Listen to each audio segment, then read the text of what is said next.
Kobe Bryant meant a lot of different things to a lot of different people. His untimely death has been felt across the world. There has been a lot of insight from athletes, celebrities, and businessmen on Kobe Bryant's life and also his Mamba mentality. Today, I'm giving you an artist's perspective on Kobe Bryant's life and some art advice based on his Mamba mentality. Here are 4 lessons you can learn from Kobe Bryant on how to be a successful artist.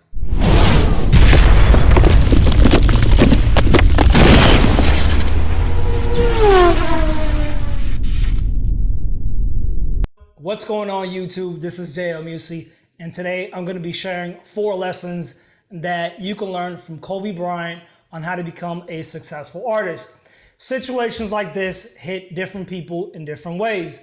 Maybe you're not a fan of basketball, and maybe you felt other deaths more or closer to your heart. So maybe you're a fan of pop, and when MJ died, Michael Jackson died, you felt that more. Maybe you were a big foodie, and you were into that culture, and you felt it more when Anthony Bourdain died. The thing about Kobe Bryant, like a lot of these big celebrities, when they pass away, they do resonate more with whoever is closest to their field of expertise. And in this case, it was basketball, and then later on it was business. For me, it hit home because I was a fan of basketball, not only the NBA as a spectator, but I did like playing it, not professionally, but just pretty much on a recreational level.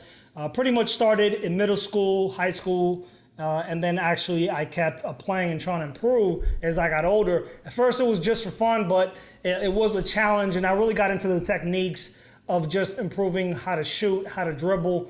There was actually this game called NBA Streets made by EA Sports, and I liked the game so much playing it, and I was so amazed by the moves that the characters were doing, is that I would pause the game or keep redoing the moves over and over, and then I would go pick up a basketball and try to recreate those moves. So I was pretty close to basketball. I wasn't a huge Kobe Bryant fan while he was in the league because I'm a diehard San Antonio fan, and we would always run up against Kobe and Shaq in the playoffs.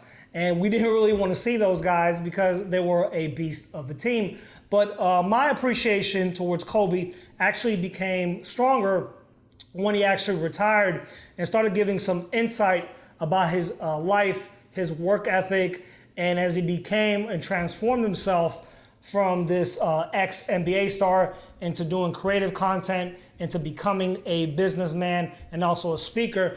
That really just spoke to me and motivated me, and that connection with Kobe actually grew a lot more than when he was simply in the league playing as a basketball player. So what is the Black Mamba mentality that he's pretty much associated with? Well, a Black Mamba is a dangerous snake that strikes first without being provoked. This fitted Kobe perfectly because he was uber competitive and uber aggressive when he was actually on the court. In this video, I'm going to be concentrating on that Black Mamba mentality and how an artist could actually adopt those lessons and become more successful.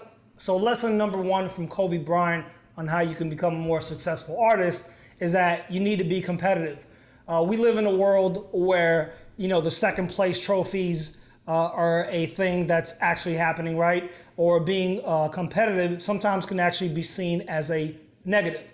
Anywhere that you look, from portfolio websites like ArtStation, you see a lot of great artists, and you're pretty much competing against attention. And then when you go into the job force or the job market as an artist, you're also going to be competing, right?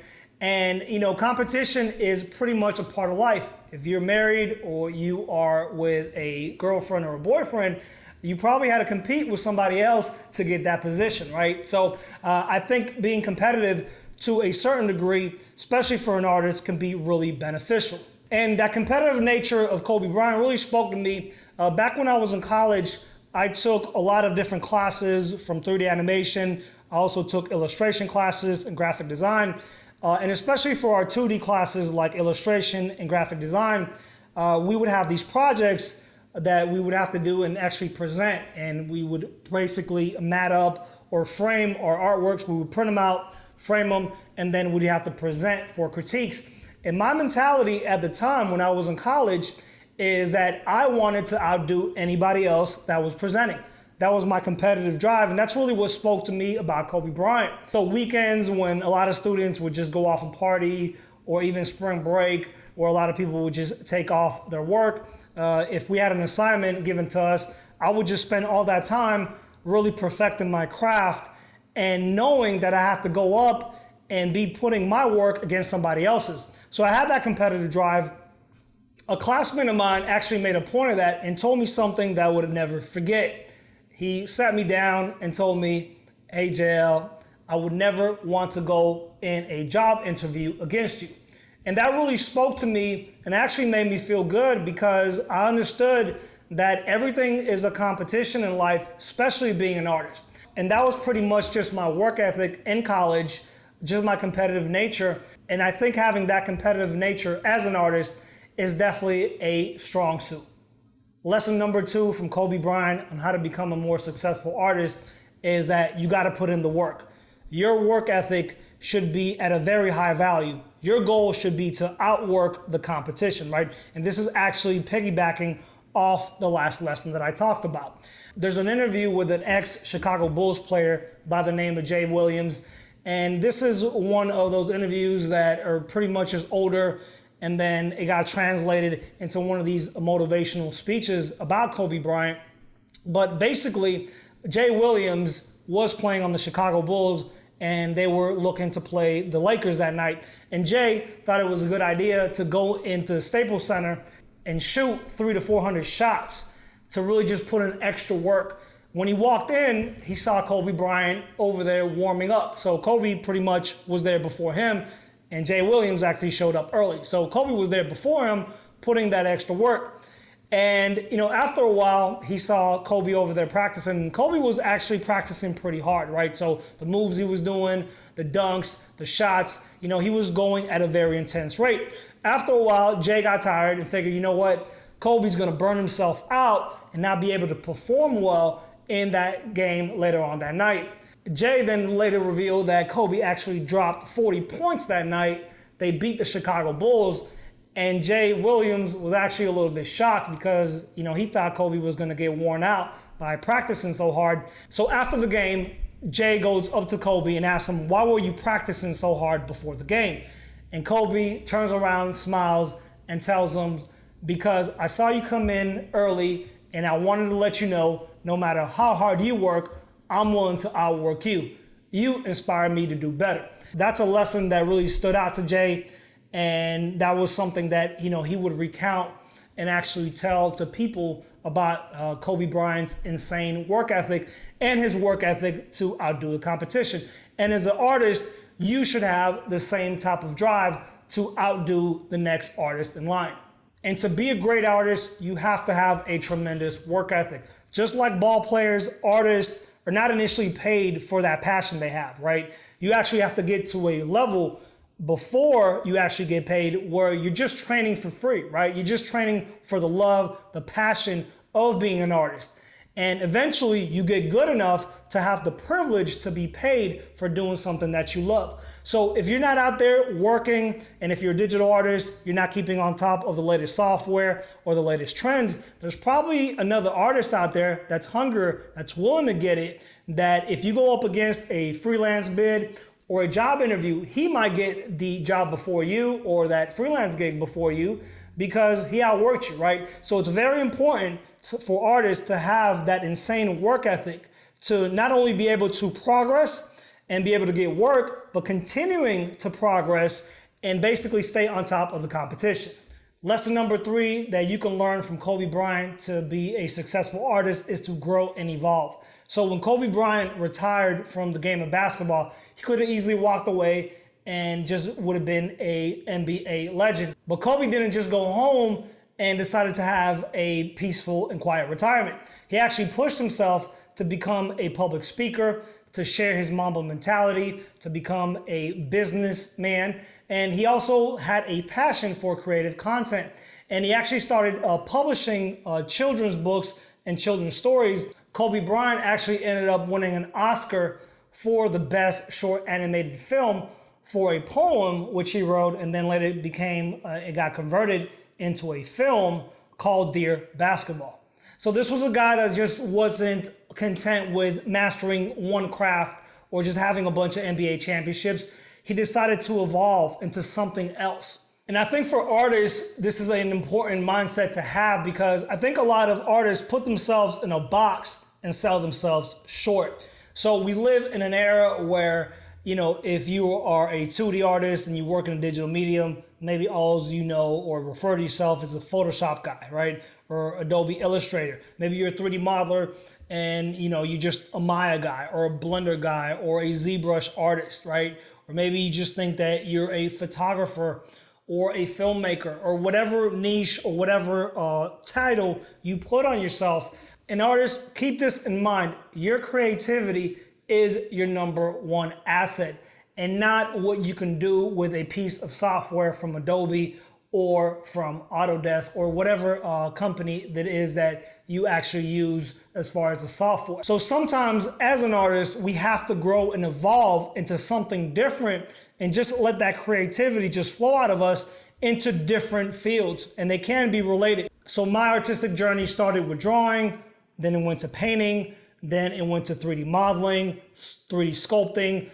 Then I started more on the business side of things, where I started selling my 3D assets. And then from there, I figured, hey, you know what? I could actually make money with my creativity as a whole. And, selling 3D models online led me to be able to, I can create a digital product. So that actually led me into creating a publishing company with Kindle books. And I would actually just scout the Amazon Kindle marketplace for books that were selling. And then I would hire authors to actually create that content. And that actually did very well for me. And now in my latest growth spurt or evolution, I'm actually creating videos, right? And this is something that's new to me. And at first I struggled, but I grew into it. And I figured out how to create better videos and tutorials to be able to help, 3D artists and just artists as a whole with art advice and just, art lessons in general. And if you are an artist and you're struggling to make a living, just understand this, is that the difference between a broke artist or a broke creative and a paid creative is the paid creative figures out how to bring value to a business, right? So if you want to make a lot of money as an artist, you got to give value to somebody, right? And a lot of businesses will actually pay creatives if they can bring in revenue, right? If they can increase business with their creative content, and then they will actually open up the floodgates of earnings, and they don't actually mind paying a creative to create work if they know that that work is going to return exponential growth or revenue for that business. So if you're an artist, most likely you are already creative, and maybe you can take that creativity and pivot into something different, especially if you're struggling with the current art form that it is, whatever it is, whether it's photography, illustration, graphic design. Maybe you can pivot and just really just harness the creativity that you have to make still creative content that's a little different, right? Marketing collateral is actually called creatives in the ad world, right? So maybe if you have a knack for creating videos, maybe you can start creating marketing videos, high quality marketing videos for a company to bring them value, to bring them customers, and that value will then be returned to you because the company is going to be willing to pay you. Maybe if you're a graphic designer, you can start doing corporate logos, right? And you can demonstrate that my logos actually develop a company's brand, and that brand is valuable, and that valuable branding should demand this type of fee or this type of charge, right? So think outside of the box, grow a little bit as an artist, right? And a creative. And, really everything that I've touched, even though everything wasn't 3D modeling or everything wasn't drawing or painting, everything still had a creative touch to it, right? From the YouTube videos that you're seeing to the book publishing that I would do, where I would art direct the covers, the stories, and everything like that. And along the lines of what Kobe Bryant was doing with, his stories. And all those were creative outlets as well. And lesson number 4 from Kobe Bryant on how to become a successful artist is to rely on yourself to build momentum. The year was 1997, and the Lakers were down 3-1 to the Utah Jazz. Kobe Bryant was a rookie. Shaq had fouled out because he was in foul trouble, and a bunch of the starters were actually hurt and not in the game. So they put in a rookie, Kobe Bryant, to try to extend the series. Kobe, being Kobe, he actually takes the last 4 shots and they all airball. Needless to say, the Lakers are knocked out of the playoffs. And usually in sports, when you take the last couple shots, or really just when you lose the game, there's going to be a lot of backlash, a lot of criticism. So the coach at the time, Del Harris, he got a lot of blowback for having a rookie take the last couple shots.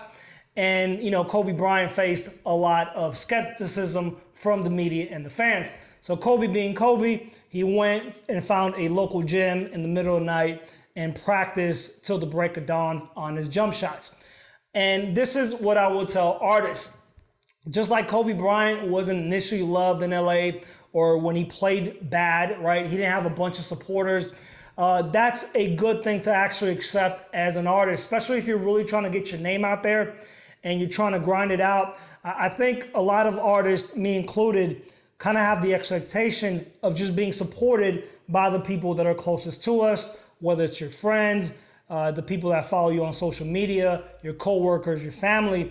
Sometimes that doesn't really pan out, and you got to have the mindset that that's okay. Not everybody's going to support you like you think they're going to support you. And if you're creative, an artist, and you're bummed out that, maybe your friends or your family or people close to you are not supporting you, you got to understand, not everybody's going to be happy for you for your success or for your willingness to chase a dream that you have, right? A lot of people are stuck in positions where they work 9 to 5s and, they didn't chase their dream. So when they see an artist or a creative chase their dream, they might not be receptive. Sometimes people see you as competition, especially if you have high school friends or people that are in your same group. They see you as their peer. They see you as a guy that you went to high school with, or a gal that, you went to high school with. And, they don't want to see you succeed because they just have a competitive nature to them. And they see you as an opposition, right? And as you start to gain momentum, as you start to put your name out there, doors will open, but doors will actually close as well from gatekeepers that see you as possible competition. This actually happened to me when I first started doing YouTube and really just trying to get my name out there. And, when you're a beginner, when you're starting out as a YouTuber, a lot of traction doesn't come from YouTube, and it comes from other places like Reddit, like Facebook groups. There was a Facebook group that I had been a long time member of where I used to post my artwork, and then later on when I started doing YouTube, I would share links to my videos, just trying to help artists out. And one day I decided to post a meme, and I was instantly booted off that group. Later I found out that one of the rules, which was a newer rule, and when you're part of a Facebook group, you're not really looking at, or you're not really visiting those rules. They're actually not even visible right off the bat. You just see a feed. But if those rules just change over time, you're not aware of them, that can impact your status on that group. So long story short is I got booted, and I contacted the admin for my personal page and explained the situation. Look, I didn't know about this. And, he seemed to be cool about it. And he said, don't worry about it. I'll unblock you. And sure enough, he unblocked me and, let me request to be back in the group. So at the time, Facebook had a change where they would actually let you use a business page. In this case, it was my artist page that I started using more. So I actually sent the request via my artist page. Well, I guess this admin see that I was doing YouTube, and I found out that this admin from the group actually was selling tutorials and like content. So I guess he saw me as a competitor.